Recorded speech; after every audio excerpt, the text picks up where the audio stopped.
तीन।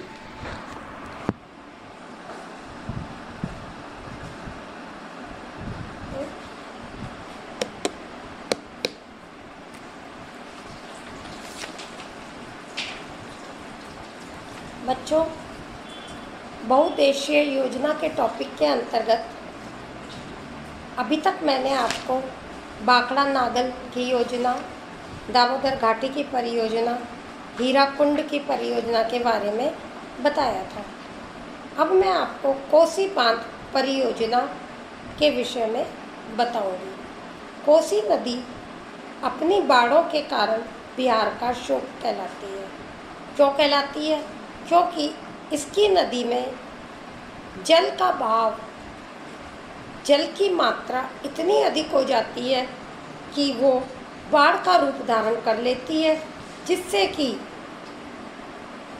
जब बाढ़ आती है तो यहाँ के जन धन को, पशुओं को काफ़ी हानि होती है। इसीलिए इसको जो कोसी नदी है, बाढ़ों के कारण इसको यहाँ का शोक कहा जाता है। अतः इसको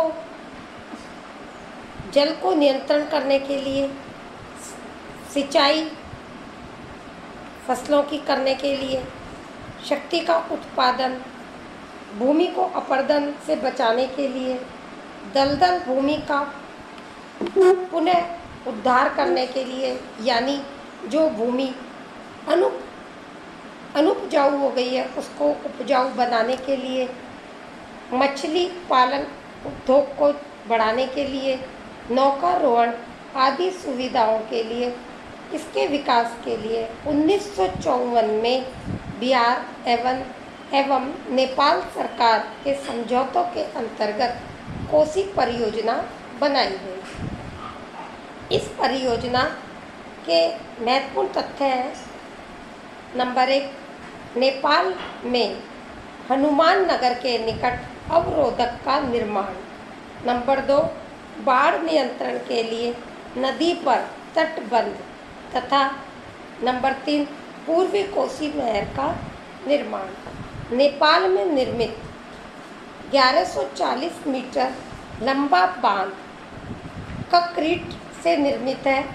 इसके पूर्वी छोर से निकाली गई पूर्वी कोसी नहर द्वारा नेपाल में तथा बिहार में पूर्णिया व सहरसा जिलों में लगभग 5 लाख हेक्टेयर भूमि की सिंचाई होती है।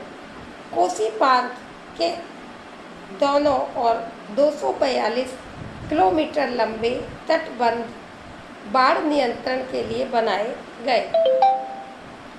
योजना के द्वितीय चरण में पूर्वी कोसी नहर पर 20 मेगावाट क्षमता के शक्तिगृह की स्थापना होगी। यह बिजली बिहार व नेपाल आदि उपयोग कर सकेंगे। बांध के दाहिने किनारे से 113 किलोमीटर लंबी पश्चिमी कोसी नहर निकाली जाएगी, जिससे दरभंगा जिले की 3 लाख हेक्टेयर भूमि की सिंचाई होगी। पूर्वी कोसी नहर का विस्तार राजपुरा या राजपुर नहर के रूप में मुंगेर व सहरसा जिलों की 1.26 लाख हेक्टेयर भूमि की सिंचाई की सुविधा प्रदान करेगी। संपूर्ण परियोजना की सिंचाई क्षमता 8.48 लाख हेक्टेयर की है। इस परियोजना से पूर्णतः दरभंगा, मुजफ्फरपुर जिलों का विकास होगा। 5.8 लाख किलोवाट शक्ति का उत्पादन होगा। भविष्य में इस योजना के शक्तिगृहों को दामोदर घाटी परियोजना के शक्तिगृहों से मिलाकर जाल बनाने की भी योजना है। यह उत्तर प्रदेश की सबसे बड़ी परियोजना है। सोन की सहायक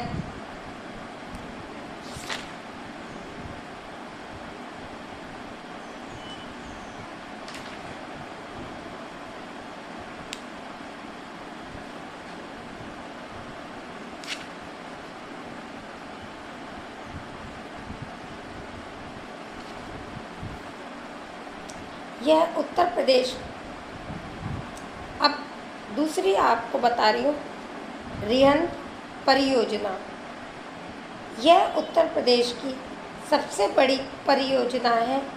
सोन की सहायक रिहंद नदी मिर्ज़ापुर जिले में एक तंग घाटी से होकर बहती है। मिर्ज़ापुर से 161 किलोमीटर दक्षिण में पिपरी के स्थान पर सीमेंट तथा कंक्रीट से निर्मित 930 मीटर लंबा व 92 यानी 92 मीटर ऊंचा नदी तल से 167 मीटर ऊंचाई पर बांध बनाया गया। इस बांध से निर्मित गोविंद बल्लभ पंत सागर जलाशय 130 वर्ग किलोमीटर क्षेत्र पर विस्तृत है। इसमें 11.4 लाख हेक्टेयर मीटर जल एकत्रित हो सकता है। बांध के भीतर का भाग के निरीक्षण के लिए बनाई गई 4 सुरंगें इस बांध की मुख्य विशेषता है। बांध के निर्माण में 3 लाख टन सीमेंट कंक्रीट का उपयोग किया गया है।